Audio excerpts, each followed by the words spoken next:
class. Good afternoon. Good afternoon po, ma'am. Good afternoon. Good afternoon po. Good afternoon po.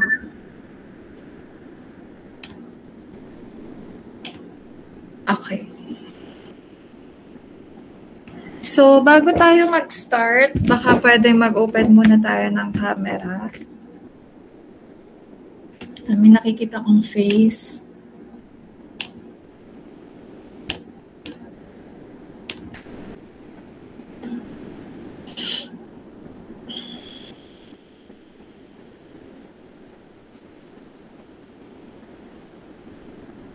Ayan, thank you.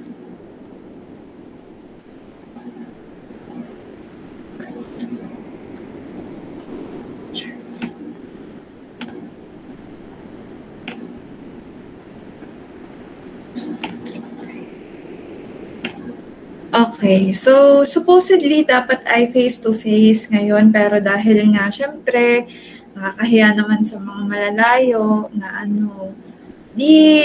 actually nag-aantay lang naman ako na may couple mooks na magchat sa akin, Ma'am, pwede ka pong ganyan. May couple mooks nga na nag-message sa akin, sige. At yun na lang daw, ari lang daw ang inyong klase. So tama naman, dahil medyo busy din ako ng 2 to 4 p.m. may ginawa ako. So tama lang din na tayo, online na lamang. So please bear with me, class, ha, kasi gusto ko talaga matuto kayo, saka ipatuto to sa inyo. Kaya gusto kong face-to-face sana para mas kita yung discussion. Pero sige, gawin na lang natin ang best natin sa pagdi-discuss ngayon. So hindi ko na lang din kukunin ng inyong attendance dahil kita ko madami naman na tayo dito sa klase. Saka kayo na may malalaki na. Alam nyo na yan kung kayo a-attend ng klase o hindi. So ayan, ang akin lang ay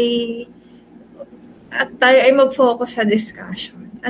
So tayo ay tapos na sa part ng pagpapangalan ng organic compounds, at probably it might seem overwhelming sa atin. I don't know if overwhelming pa din sa inyo, pero dahil nga madami tayong mga compounds sa pinag-aralan, we can say that, para sa naman kung maalam na ako magpangalan, or naman kung alam ko ng pangalanan yung benzene at toluene, edi tayo makapag-share na ng memes. Pero bukod doon, syempre, hindi naman yun yung essence lang. And usually, yung mga lumalabas sa board exam, itong mga topics na sumunod.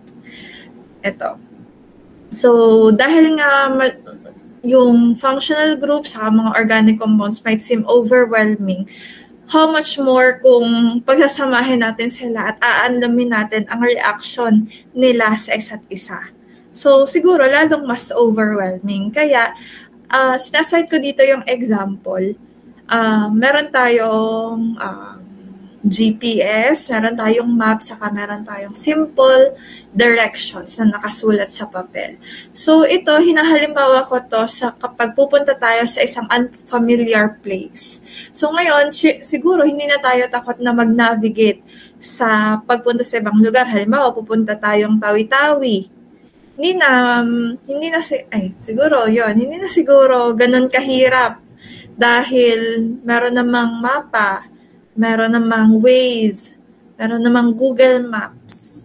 Unlike before, sa tanong-tanong tayo, ganyan. So, ganun din sa mga ito. So, siguro na-encounter nyo din ito sa daan, sa mga road signages. Madami yan.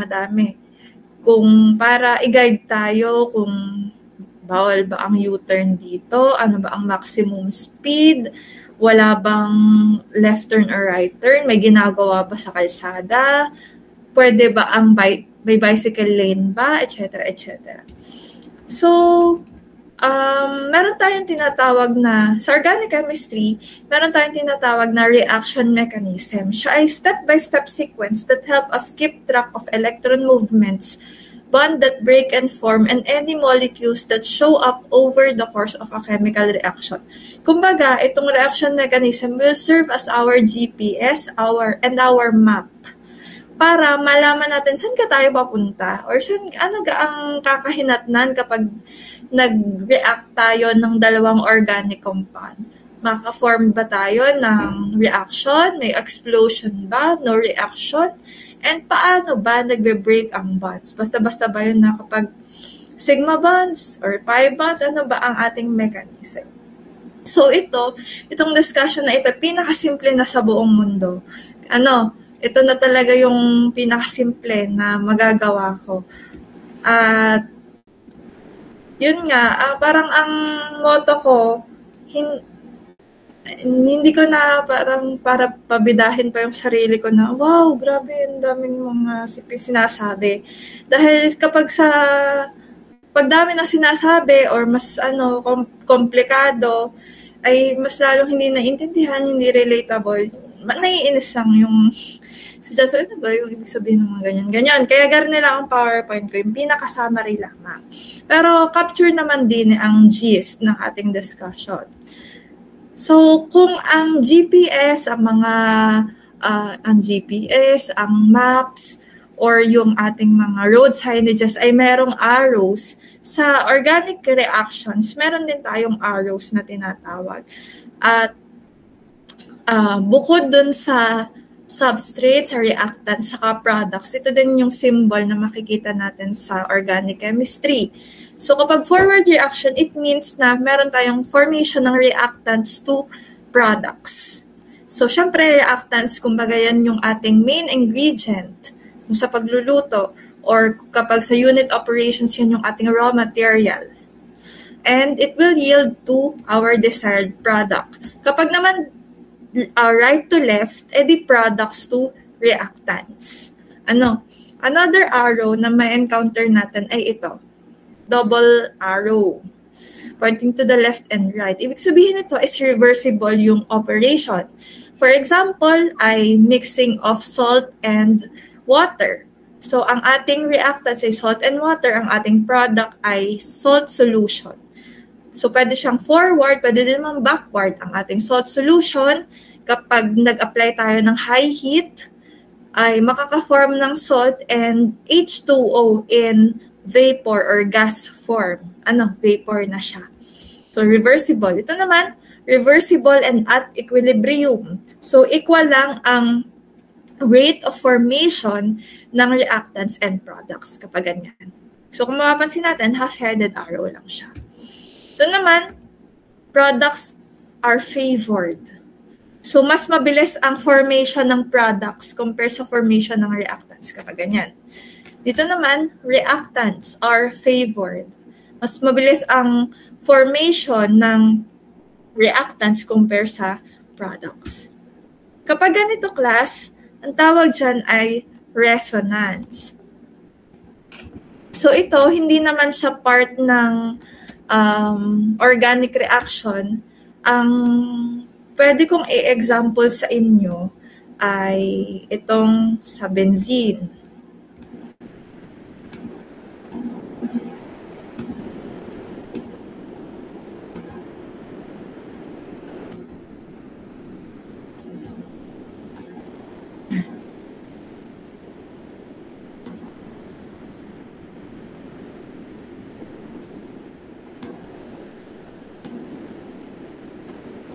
Ito. So, kung titingnan natin, ito yung arrow na yan. So, ang ibig sabihin ng resonance, structures siya na parehas. Ang pinagkakaiba lamang is yung arrangement ng pi electrons or ng electrons. So, kita natin, alternating double bonds pa din naman siya, pero magkaibang pwesto. Are, din ang double bond. Are naman, dun sa kabila ang double bond. So, ibig sabihin, yung benzene molecule is stabilized by resonance and the pi electrons are delocalized around the ring structure. So, kung makaka-encounter din tayo ng ganitong kind ng benzene. Yan ay, ang tawag dyan is delocalized. Delocalized benzene. Bakit? Kasi the pi electrons are constantly moving. So sabi nga natin, yung pi electrons siya ay malikot. Siya ay active. So it means that they are revolving around the ring, the benzene ring. Yun yung benzene. So kita natin din ang iba pang structures ng resonance. So ito ay ozone molecule. Meron siyang central oxygen atom. Tapos, yung central oxygen atom niya is positive. Tapos, nagbabago yun ng pwesto, yung double bond ng oxygen. Yung isa nasa left, yung isa nasa right. So, resonance din yun. Kapag nagbabago-bago yung pwesto ng double bond sa ng mga electrons.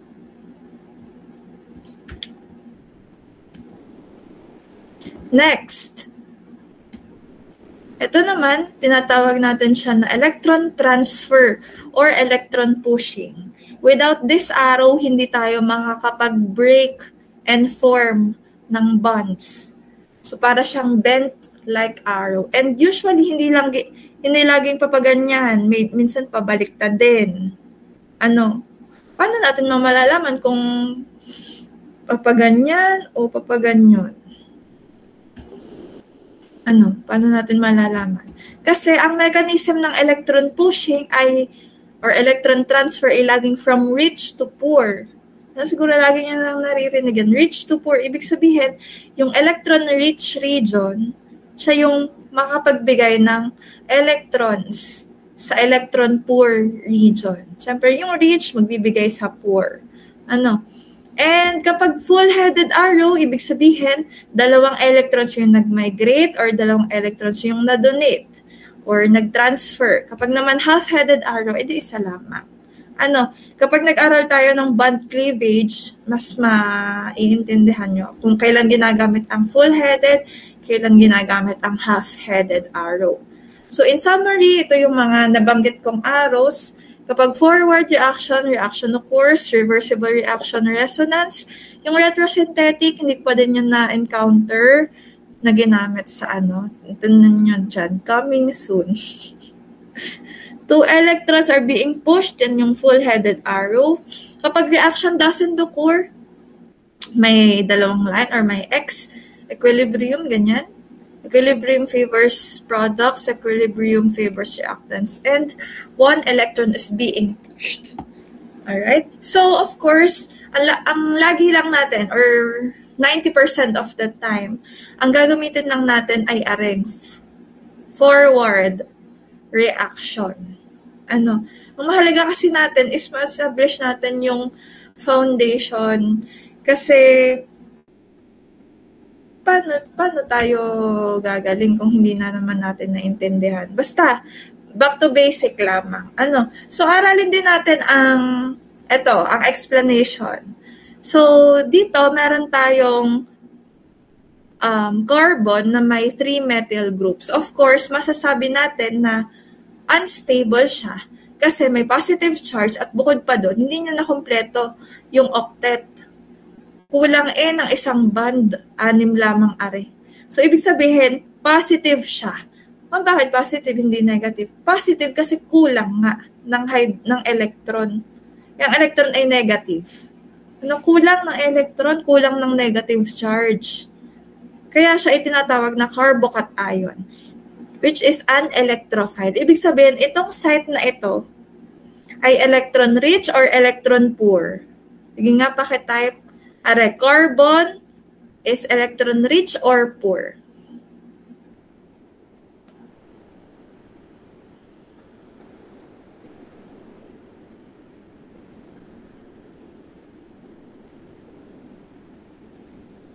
Rich or poor? Type it dyan.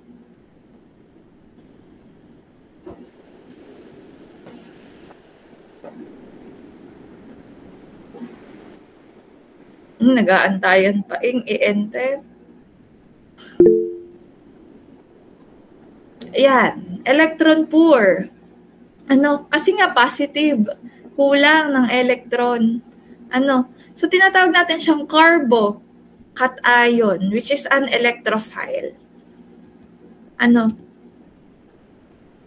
And ito naman, si bromide ion, siya yung electron rich. Kita nyo na may labis-labis ng electron tapos may negative charge. Bromide ion. Ibig sabihin, ang transfer ng electron ay from this region up to this region para siya maging stable. Yan. Okay? Therefore, from this carbocation, tapos bromine, nakapag-form tayo ng 2-bromo-2-methyl-propane or tert-butyl bromide. So, dito sa picture na ito, although simple lang siya, masaset na agad natin yung restrictions natin. Siyempre, ganun. Hindi yan basta-basta nagtatransfer yung mga electrons kung saan-saan. O hindi 3 electrons ang magmamigrate. Maximum of 2 lamang. So, sana nasa-set apart na natin or na didistill na natin na hindi basta-basta ang paglalagay ng arrow. Saka, mag-predict na natin. Mas may picture na tayo para ma-predict ano ang product ng mga compounds na na-encounter natin. So, yan. So, we can use reaction mechanisms and electron pushing to help us predict products in chemical reaction. So, for example, naka-encounter tayo ng alkenes naman. This is 2-butene plus water and sulfuric acid. Ano daw ang magiging product? So, later on, i-discuss ko siya kapag diniscuss ko yung reactions ng alkenes. Pero another thing to note, lagi, active site, yung double bond. Ibig sabihin, kapag pipili tayo, syempre dito kailangan may mag-transfer ng electron, may magkaroon ng breaking ng bond. Ay, wala naman din ng positive charge, walang negative charge, stable atom. Ibig sabihin, kailangan tayo mag-break ng bond dito. And lagi, ang breaking ng bond ay kung nasaan yung pi electrons, kung nasaan yung double saka triple bond. Dahil sabi nga natin sa sigma and pi bonds, ang sigma ay strong bonds. Hindi basta-basta nagsa-separate, while pi bonds are weak. So, doon tayo aatake sa weak part noong compound. So, din ang migration. No? So, hindi kung saan-saan, hindi din sa mga methyl or hydrogen na naka-attach. Okay?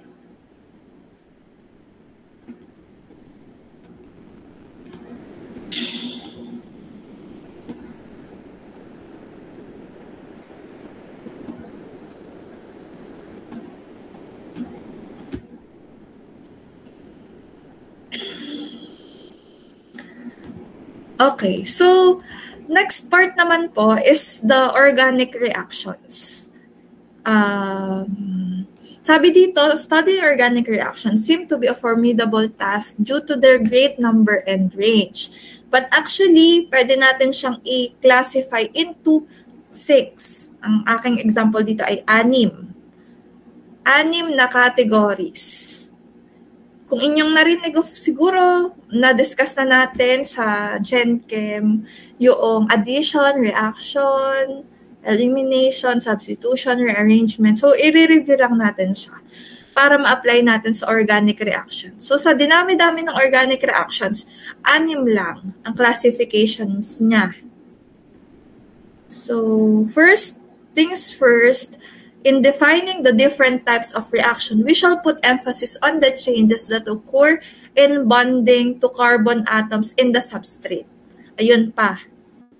Kapag reaction mechanism, yung nangyayari lang sa carbon atoms or carbon-carbon bonds yung titingnan natin. Yun yung focus natin sa organic chemistry. Doon lang tayo mamimili. Alin ang magbe-break?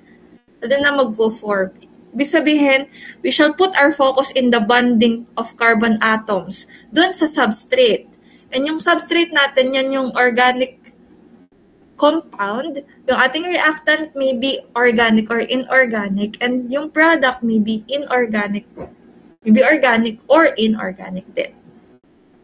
So first, ito ay madali lamang. So first is addition reaction. Kung gusto nating mag-highlight ng notes, pwede, pero kung gusto tayo nagsusulat, ang isusulat, addition reaction or types of organic action. Number 1, addition reaction. There is an increase in the number of atoms attached to carbon. Another definition, unsaturated substrate will yield saturated product. So kapag dinefine natin, ano po yung unsaturated? Pag saturated, single bonds. Pag unsaturated, double or triple bonds. Sabihin, from double or triple bonds na reactant or substrate, nag-yield ng single bonds. So for example, this alkene reacts with XY to yield 1,2-XY ethane. Ganon. So, tingnan natin. Definition number 1, increase in the number of atoms or groups attached to carbon daw. So, dito, ano ang mga atoms na naka-attach dun sa carbon? Hydrogen lang. Dito naman, pagdating sa product, may hydrogen, may X, may Y. Ibig sabihin, increase sa number of atoms or groups attached to carbon. So, hindi lamang iyon. Meron pang sunod na definition. Kailangan unsaturated substrate, so tama, double bond, will yield a saturated product. Tama, single bonds lang. So, kapag ganon, addition, reaction. Next, elimination reaction. Ito naman ay exact opposite ng addition reaction. So, kung elimination reaction naman, syempre, there is a decrease in the number of atoms or groups attached to carbon. So, for example, alkyl halide, may naka-attach sa kanya na hydrogen saka chlorine. So, dalawa. Pagdating sa product na alkene, hydrogen na lang ang naka-attach sa kanya. So, from 2 to 1, decrease. And another thing, saturated substrate will yield unsaturated product from single to double bonds. Kapag ganun ang nangyari, elimination reaction. And we shall only pay attention to the bonds around the carbon-carbon. Kasi baka mangyari, maka-encounter kayo ng C double bond O. Kapag ganon, hindi siya tapos nag-break ang bond pagdating sa product ng C double bond O. Naging COH na lang. Sometimes, or most of the time, hindi siya nako-consider agad na elimination na porket kasi nga, we are talking about the carbon-carbon bonds lamang. So, yun yung usually basis natin for addition and elimination reaction. Yan siya. Sumunod, substitution reaction. Ito, replace.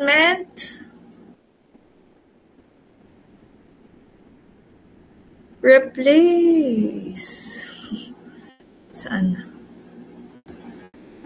Substitution reaction involves replacement of an atom or group of atoms in the substrate by another atom or group of atoms. So ito, yung hydrogen napalitan ng chlorine. Yun lang yung nangyari sa reaction. Hydrogen napalitan ng chlorine, tas may byproduct. So kapag ganun lang kasimple yung nangyari sa reaction, substitution reaction. Next naman is rearrangement. Involves migration of an atom or group of atoms from one atom to another. For example is ito, ang ating substrate ay 1,2,2-trimethyl propanol. Reacts with the catalyst sulfuric acid applied with heat. Nakapag-form tayo ng 2,3-dimethyl 2-butene plus water. So, when we inspect the atoms attached to carbon, dito merong OH, tapos pagdating sa product, nawala yung OH, nagkaroon ng formation ng double bond. So, basically, merong mga rearrangements na nangyari, saka kadalasan po sa rearrangement, ito ang clue, nag-iiba ang functional group. Hindi siya ka-family. Kung titingnan natin din nag-alkene, naging alkane. So, pareho lang siyang hydrocarbons, ganon. Ganon din sa elimination. Pero dito, nag-iba ang functional group. From alcohols, naging alkenes. So, rearrangement siya. Yun na ilan sa mga clue. Ganyan. Or theories ko. Mga palatandaan. And last, nasa pang-fifth na tayo, ito naman ay magka-partner. The oxidation and reduction. Kung narinig na natin ang Leora-Geroa, yun siya. Gain electron. Kapag nag-gain ng electron, tawag doon ay reduction, and it is done by an oxidizing agent. Geroa. Pag Leora loses electron oxidation, reducing agent. Yun yung magkaka-partner. Pero dito, oxidation reaction occurs when there is an increase in the oxygen content, tumaas ang oxygen content, and decrease in hydrogen content in the substrate. For example is ethanol. When it reacts with chromic acid, which is an oxidizing agent. Doon pa lang kita na natin, oxidizing agent ang chromic acid Kasamahan ng KMnO4. Potassium permanganate. Oxidizing agent yan. Nag-yield siya ng isang ethanoic acid or carboxylic acid. So, check ba dito sa increase in oxygen content from 1 oxygen, naging 2 oxygen? Check. Nag-decrease ba ang hydrogen content? Ito ay CH3CH2OH, 6 na hydrogen atoms. Pagdating sa product ay CH3COOH, naging 4 na lang. So, yun ay oxidation. So, careful lang tayo, class, kasi baka biglang ma-mistake nyo to as rearrangement. Kasi, may OH, biglang nagka-double bond, ganon. But the best answer for this is oxidation. Huwag agad nating ilalagay na rearrangement yung ganitong type ng reaction. Kasi probably it might fall as oxidation or reduction. Tingnan muna natin. Next naman, this is the sixth and last organic reaction. We have reduction.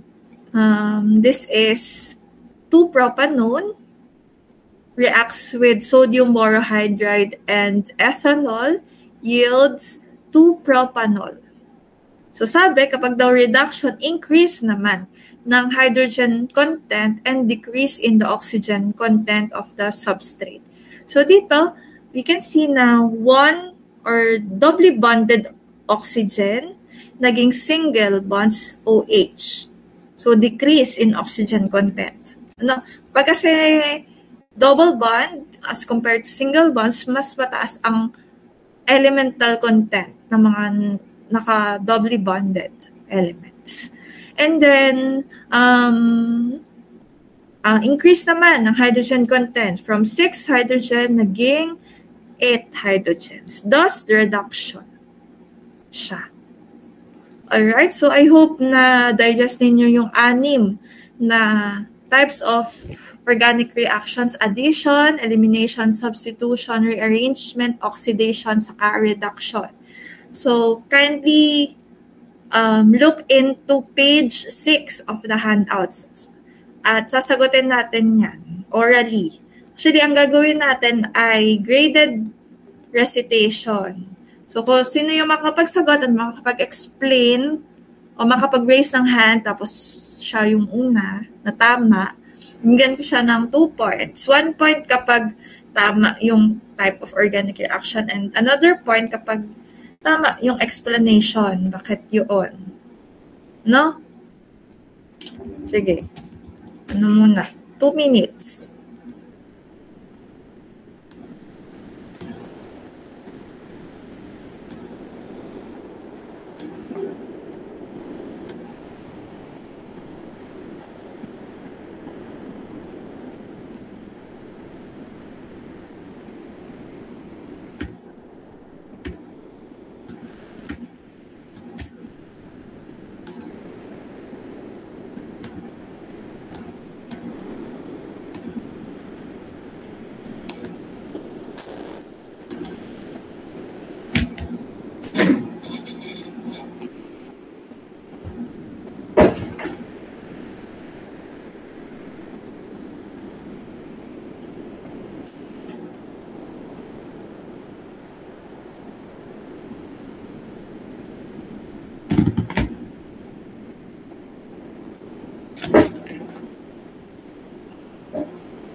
Okay.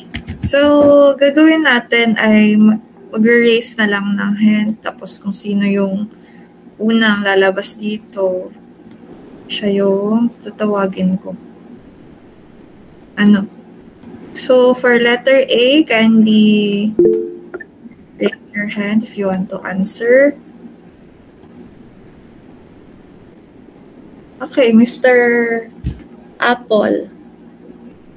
Ayun, so sagot ko po ma'am ay addition reaction po. Kasi po yung from sa reactant po natin na double bond, yung sa product po niya ay naging single bond na lang and nag-add po tayo ng dalawang bromo.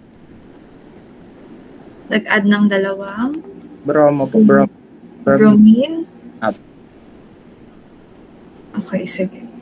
Okay, that's correct. Thank you. Wait lang, i-record ko lang. Okay. Next. Letter B, 1, 2, 3. Wait, wala pang go. Wait, wala pang go. 1, 2, 3, go. Lady Diane. Ma'am, addition po. Kasi, same po nung kanina. From double band po is naging single band na lang po. And then, ano pa? Yun Then, din. nag-add po ng iba. Okay. So, actually, ito ay, tawag dito ay hydrogenation of alkenes. So, addition reaction. Ano apelido mo? Biko. Lady Diane. Next. 1, 2, 3, go. Miss Baryon. Rearrangement po. Kasi po parang nag-interchange lang po yung BR po at saka yung hydrogen po. No, other answers. 1, 2, 3, go. Miss Bagon. Bale, po, ang reaction po dito ay substitution po. Why? Ang nangyari po dito ay sa hydrogen po ay napalitan po ng bromine. Nag-substitute po siya. Yeah, nag-substitute lang siya. Isa lang yung palitan. So, hindi siya pwedeng i-consider as rearrangement.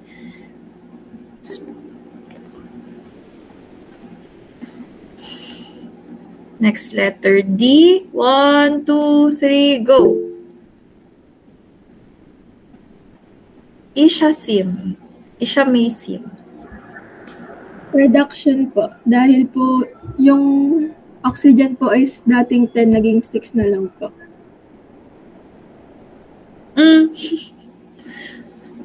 Are you sure? Hindi po. Wait lang. 1, 2, 3, go. Jerlien.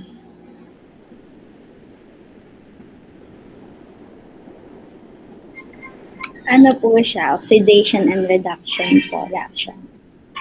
Wait lang, class. Baka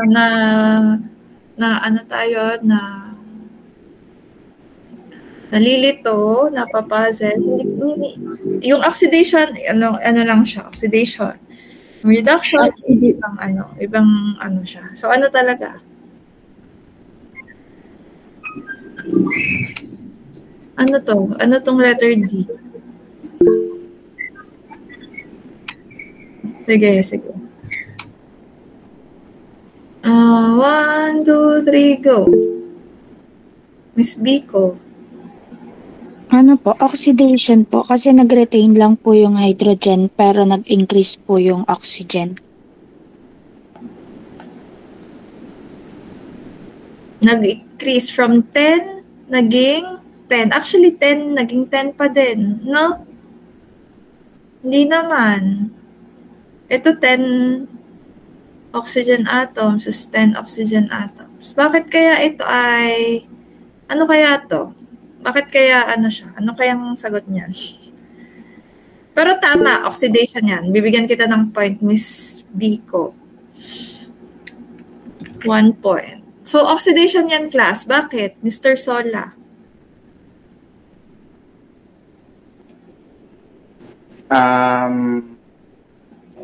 Dahil po may nagdagdag po ng oxygen ng sa mga carbon at hydrogen na molecules po or atoms pala. Nadagdagan ng oxygen. Actually, hindi nga nadagdagan kasi sa reactants, 10, sa product ay 10 din. 6 dito, 4 dito. So, kung ano mapapansin natin dito, isa siyang may spark involved, may heat involved. And ito ay alkanes, nakapag-produce ng carbon dioxide and water. Ano siya? No, hindi rearrangement. Oxidation nga ito. Bakit siya oxidation? Dahil siya ay, starts with letter C. Combustion po. Combustion. Sige, bigyan kita ng point doon. Is bar yun. Combustion reaction. So, di ba kapag combustion, it is an oxidation reaction. It needs an oxygen for combustion to occur. So, dito, although walang increase in hydrogen and oxygen na nangyari, pero dahil nga siya ay combustion reaction, therefore siya ay oxidation. Intindihan? Kapag combustion, oxidation yan. Or kapag na-produce ay carbon dioxide, water, or minsan meron ding carbon monoxide, combustion yon, therefore oxidation. No? Next, letter E, 1, 2, 3, go. Yes. Rearrangement po, kasi parang nag-migrate lang po yung yung mga elements po natin, yung chlorine po, yung K din po. Tapos wala naman po nadagdag or nabawas. Letter E. Alright. So, hindi siya rearrange. Ano, sagot mo? Rearrangement. Hindi rearrangement ang sagot. Next, yes, Ms. Gonzalez. Try lang po sa E. Ano po ba siya? Substitution reaction, gawa po ng Cl po. Cl, nag-substitute? Hindi din. 1, 2, 3, go. Ay, ano yun? Miss Lady? Ano po? Elimination po. Bakit elimination? Gawa po ay nabawasan po yung charge ng Cl. Sinabi ba kung ganun kanina? Tama siya na elimination. Sige, 1 point. Pero bakit elimination? Ano ba ang definition natin ng elimination? Sagot. At elimination ng letter E. Wait lang po, i-figure out ko lang po. Naku. Sige, yan. Si Ms. Gonzalez, bakit? Ano po, mayroon pong decrease po sa number of atom na naka-attach po dun sa carbon. Yun. Saka, ano pa?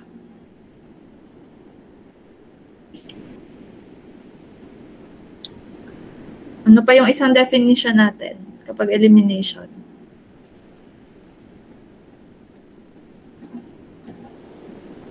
Nag-transform po siya into more saturated product po. And yun po ay exact opposite of the addition reaction po.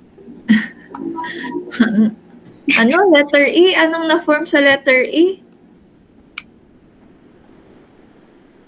Ito? Nag-form ng? From saturated substrate, naging unsaturated product. Sige, okay na yun. Next, letter F. 1, 2, 3, go. Yes, Miss Baryon. Rearrangement po kasi po lumipat lang po yung double bond na oxygen at saka yung CH3. Anong sagot mo? Rearrangement po. Okay, tama. Miss Baryon, ikaw girl? Ang kalaki ng Boy impulse. po. Boy ka. Opo. Ala, hindi mo ako sinasaway. Kanina pa ako miss, Ainsley ng Ainsley. Tamang Ainsley. Opo. Sige. Mr. Baryon pala. Next ay sunod, letter G. 1, 2, 3, go. Yes. Mr. Sola. Ang sagot po ay elimination at substitution po. Kasi tinanggal po yung oxygen tapos nag-substitute po ng dalawang hydrogen. Ay, anong sagot mo? Parang dalawa yung sagot mo, elimination at substitution? Tinanggal Isa po lang. yung oxygen.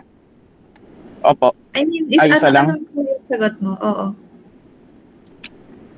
If elimination po kasi tinanggal po yung oxygen and ang na-remain lang po ay dalawang hydrogen ang kapalit.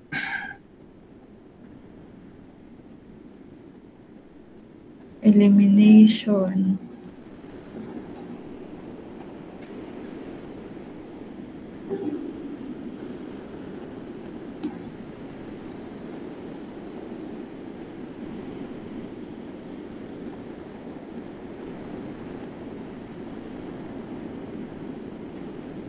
No, hindi siya elimination. Hindi po siya elimination. Yes, Miss Biko. Ano po siya? Reduction po. Kasi po ay may increase po ng hydrogen atoms po. Yun. Reduction. Nadagdagan ng hydrogen, nabawasan ng oxygen. So, kung makikita natin class, sabi ko sa inyo, sometimes yung rearrangement, yung oxidation and reduction, nababago yung functional group niya. For this case, ito ay isang ketone, naging alkane. No? So, pwede siya mag-fall dun sa tatlong category na banggit ko, oxidation, reaction, or oxidation, reduction, or rearrangement. So, for this case, ay reduction. Actually, ito ay tawag dito ay Clemmensen reduction of ketone. Meron tayong ethyl. Meron tayong ang tawag dito. Ethyl. Propyl methyl. Methyl propyl ketone reacts with amalgamated zinc in the presence of concentrated hydrogen chloride to give butane. So, reduction siya. And last, 1, 2, 3, go. Miss Medrano. Oxidation po. Since nag-increase po yung oxygen, then decrease po sa hydrogen content. Wait, sino yung nagsagot ng previous number? Sino nga yun? Yung nagsagot ng reduction kanina?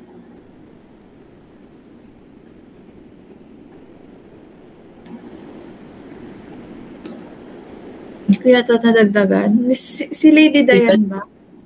Si Dayan po. Okay. Nadagdagan ko pala. Okay. Thank you. Yun lang. So, syempre may sunod pa. Next part ay ito. Napakadali lang nito. Types of reagents na ginagamit.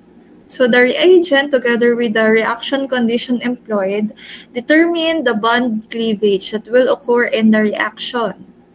So, kapag nucleophilic reagent, nucleus saka philic or nucleus-loving, ibig sabihin sila ay nucleophiles and ang charge niya ay negative. Kasi sa rule of thumb ng ions, positive is attracted to negative, negative is attracted to positive. So, dahil si nucleophilic reagent is nucleus-loving, love niya ang positive, therefore, siya ay negative in charge. Yun lang siya. Next is electrophilic reagents. They are electron-loving or electrophiles.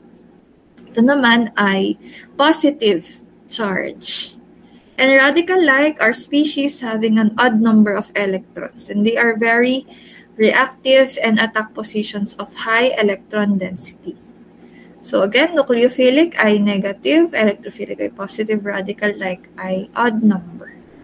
So let's try dito sa next exercise. Classify the following species as electrophile, nucleophile, or radical. So +1 yung makakapagsagot nito. Correct. Letter A, ganun na lang ulit. Letter A, 1, 2, 3, go. Trisha May. Nucleophile po. Kasi po meron po siyang lone pairs. Okay, that's correct. Wait lang ha. Yung apelido, Sandoval. Sandoval. Next, letter B.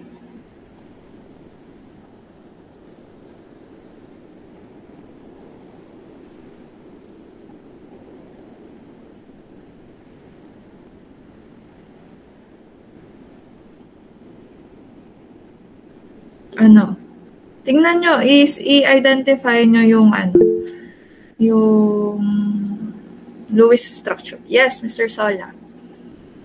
Try ko lang po, radical po, since fluorine po ay 7 na electrons, tapos boron ay 3, wala siyang positive or negative charge po. Wala siyang positive or negative. Wait ha, check ko lang.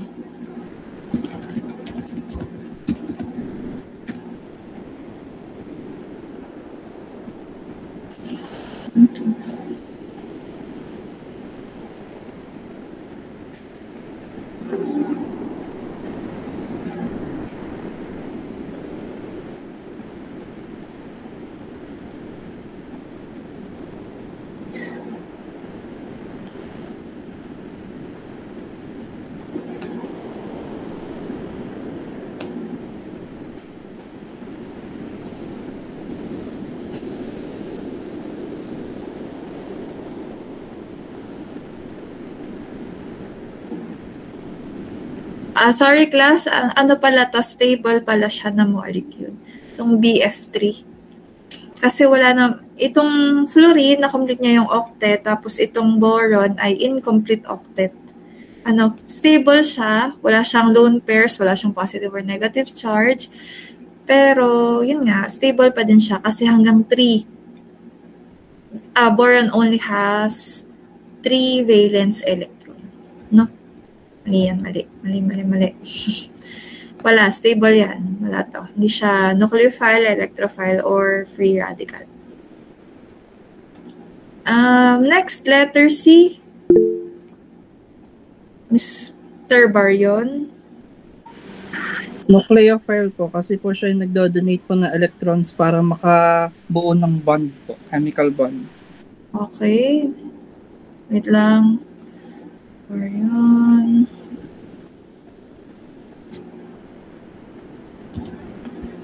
Next, letter D. 1, 2, 3, go. Yes, Ms. Sandoval. Radical po, kasi may odd number of electrons po. Correct. Next, letter F. Next, letter E. 1, 2, 3, go. Yes, Ms. Janica. Miss nucleophile po, kasi po ang oxygen po ay dapat po ay 6 lang po ang electrons.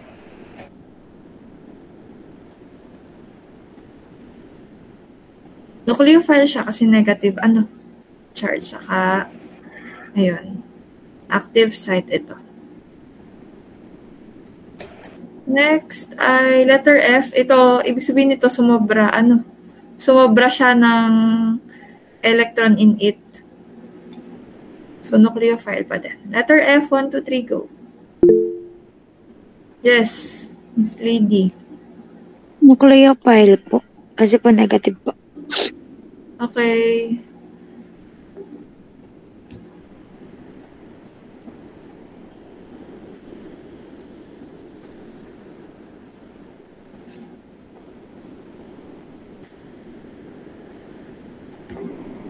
Next, letter G. 1, 2, 3, go. Yes, Mr. Sola. Electrophile po kasi may positive charge po yung sa carbon. Okay.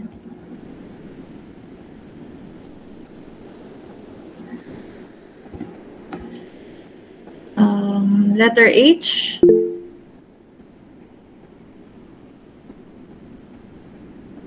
Miss Janica. Miss electrophile po, since positive po ang charge ng nitrogen.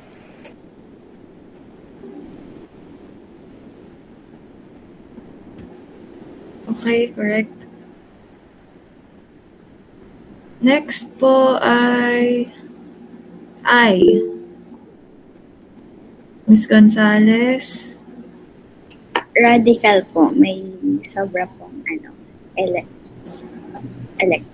Odd number ang electron. And last, wait lang, babayan muna natin ang hands.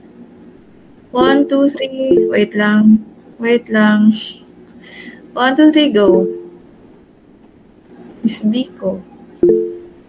Electrophile po. Kasi po ay available for bonding po siya. Tapos stable po. Stable siya. Oo. AlCl3. Actually, stable yan. Walang ano. Kagaya ng BF3 kanina. Alright. So, dito na tayo sa part ng ito.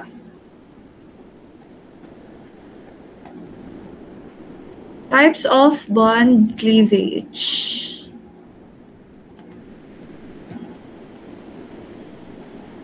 So fundamentally, there are only two ways by which a covalent bond can break or cleave. First is homolytic, and another is heterolytic bond cleavage. Kung nagno-notes, isulat ito. Number 1, homolytic bond cleavage. Bond breaks symmetrically, half-headed, produces free radicals. Yun siya, kapag homolytic bond cleavage, symmetrical ang breaking ng bond. And ginagamit natin ang half-headed arrow na kapag produce tayo ng free radical. That's homolytic. Kapag naman heterolytic, sulat unsymmetric. Bond breaks unsymmetrical, full-headed arrow, produces nucleophile and electrophile, produces positive and negative ions. That's heterolytic bond cleavage. Yun yung pagkakaiba ng dalawa. So last exercise, let us classify the following reactions kung homo or hetero. Letter E, F, and G. Okay na? So let's start. Letter E. Ano siya?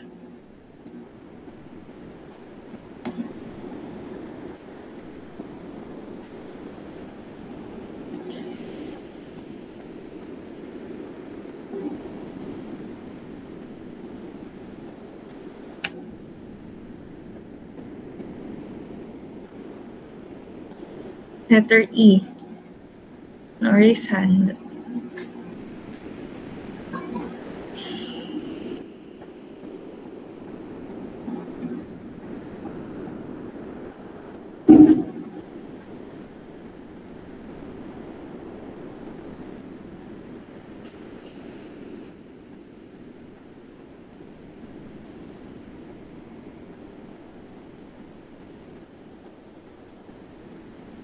Hindi kasi nakasupply yung kung anong kind ng arrow. Walang arrow, may electron pushing arrow. Pero sige, Miss Isha Sim. Ano siya? Dahil lang po, heterolytic po kasi po asymmetrical po siya. Paano mo nasabi na asymmetrical? Napaano po yung naging na lang po yung sa BR po. Tapos po, naka-negative charge din po yung BR. Kung naka-negative charge yung BR, ano siya? Ano naman? Ano siya?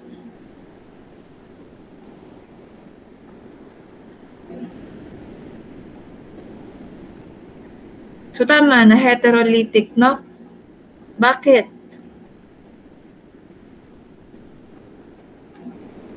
Senior?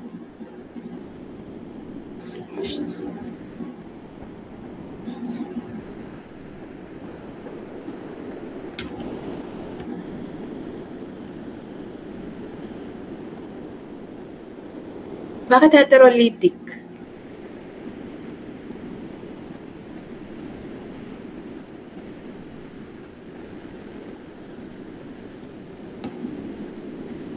Kapag lalagyan natin ng arrow, electron rich to poor, are ang sulfur papuntang sulfur ko-connect dito sa CH3. No? Yun yung una muna kasi aalis si bromine. Full-headed arrow yan. Aalis si bromine kasi it cannot be broken down na papaganon. Isang atom lang yan eh. So, magmamigrate lahat. Full-headed arrow. No? Tapos, saka magjo-join si SH. Full-headed arrow ulit. Nakapag-produce ng electrophile saka nucleophile. Right? So, heterolytic. Next letter F. Yes, Mr. Baryon. Homolytic po kasi po parang lumipat po yung isa pong chlorine atom. Actually, dalawa nag-break. Half-headed arrow yan kapag i-picture natin, papaganyan yung breaking. Yung isa, naging free radical na indicator na homolytic siya. At yung isa naman ay nag-join din eh. No? So, half-headed arrow, ganun. Yung isa, papagarne. Dito, electron-rich to poor. Yung isa, naging free radical. No? Okay. Naintindihan gayon? Class? So, yung letter F. Okay. And last, letter G.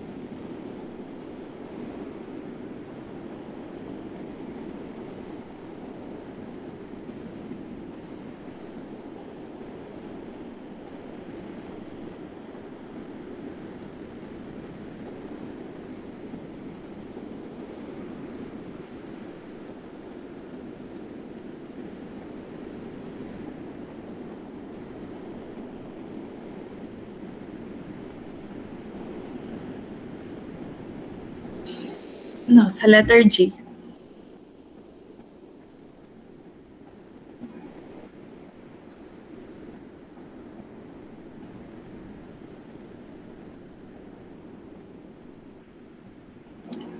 Ilang molecules ang nag-migrate or ilang atoms ang nag-migrate or ilang electrons ang nag-migrate, saka ano ang na-produce, yun ang palatandaan.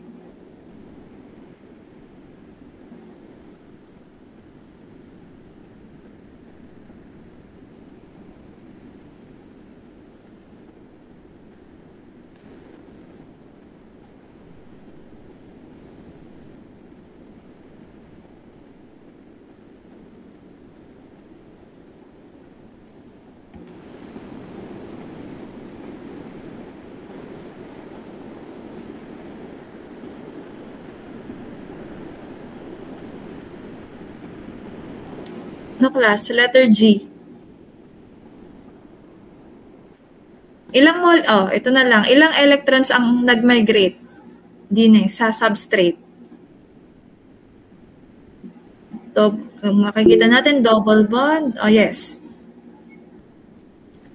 Isa lang po nag-migrate.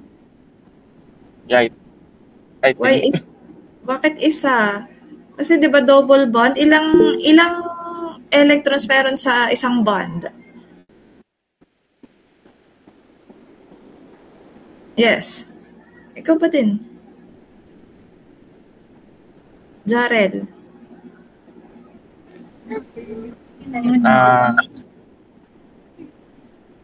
Ilang molecule, Sorry po, ilang electrons meron sa isang bond?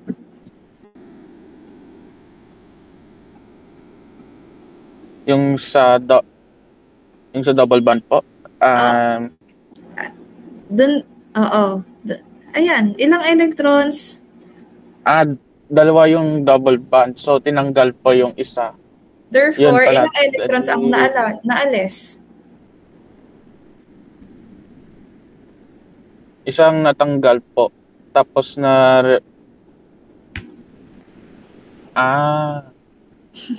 isang bond na naalis. Isang bond, nawala ang isang bond.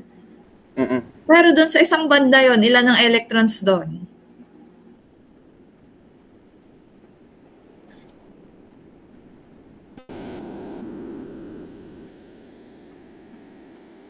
Ilang electrons kada bond?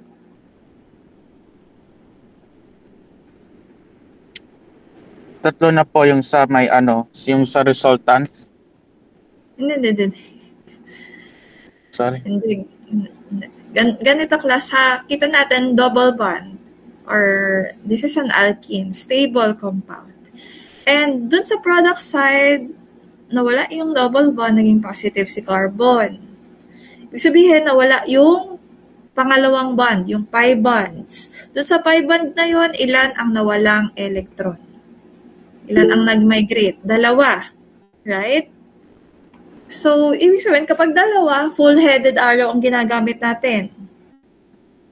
Saka, ang na-produce po natin is an electrophile. Kasi positive. Meaning, check siya sa homolytic, full-headed arrow ang gagamitin. And check din siya kasi, heterolytic pala. Hetero. Tama ba?